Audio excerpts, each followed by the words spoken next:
নারীরা কতটুকু পর্দা করবে, কতটুকু পর্দার হুকুম কি, সেখানে আমি বলেছি পর্দা করা ফরজ।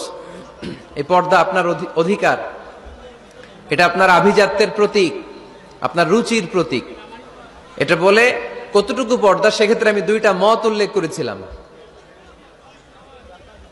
দুইটা মত উল্লেখ করেছি। মত নাম্বার 1, সারা শরীর ঢেকে রাখবে, ফেসটা খোলা রাখবে, হাত খোলা রাখবে, এটা একটা মত। আরেকটা মত, সব ঢেকে রাখতে হবে, শুধু চোখ খোলা, তাই না?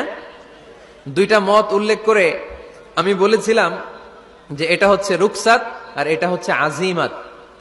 আমি এও বলেছি যে এর চেয়ে শ্রেষ্ঠ পর্দার হতে পারে না, শুধু চোখ খোলা, সব ঢেকে রাখতে হবে, এটা শ্রেষ্ঠ পর্দা, এর চেয়ে ভালো পর্দার হতে পারে না। আমি নিজেও সাজেস্ট করি এটা, যে শুধু চোখ খোলা থাকবে। আবার ওই প্রশ্নের উত্তরে এও বলেছি চেহারা হচ্ছে সৌন্দর্যের রাজধানী, চেহারাই যদি দেখা হয়ে যায় তো সব দেখা হয়ে যায়, এজন্য এটা আমি সাজেস্ট করেছি। তারপরে এরা আমারে ধাক্কাইতে ধাক্কাইতে ওই মতের দিকে নিতে চায়, আছে না নাই? তো এই যে 3 বার যে আমি এই কথা বললাম, এগুলো শুনবার সময় কি কানে তুলা দিয়ে রাখছিলেন? হ্যাঁ, তখন কি শোনেন না এগুলো? মত দুইটা বললাম কেন আমি? হুজুর দুইটা কেন বলবেন? অন্য মতের প্রতি আপনার এত শ্রদ্ধা কেন? আমগত নাই, এই হয়েছে সমস্যা। ক্লিয়ার কাট কথা। পর্দার ক্ষেত্রে দুইটা মতের উল্লেখ করেছি প্রিয় ভাইয়েরা। বলেছি এক মত বলেছে ফেস খোলা, হাত খোলা, আরেক মত বলেছে শুধু চোখ খোলা। এবং আমি বলেছি এইটা শ্রেষ্ঠ পর্দা, এর চেয়ে ভালো পর্দা হয় না, বলছি না আমি? আবার বলছি যে আমি সাজেস্ট করি এটাই সবচেয়ে ভালো, এটা করবেন। এবং শেষে বলেছি চেহারা হচ্ছে সৌন্দর্যের রাজধানী, চেহারাই যদি দেখা হয়ে যায় তো সব দেখা হয়ে যায়।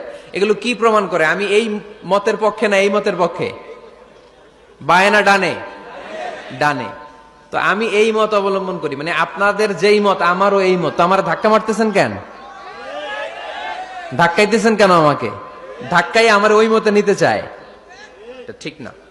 বাড়াবাড়ি কখনো কল্যাণ বয়ে নিয়ে আসে না। আওয়াজ করবেন না, মনোযোগ দিয়ে শুনেন।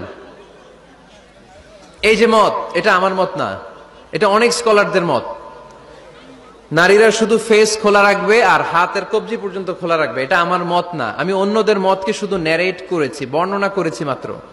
মেজরিটি স্কলাররা, জুমহুরুল ফুকাহা, আই রিপিট, আমি আবার বলছি, মেজরিটি স্কলাররা বলেছেন ফেস এবং হাত খোলা রাখা যাবে।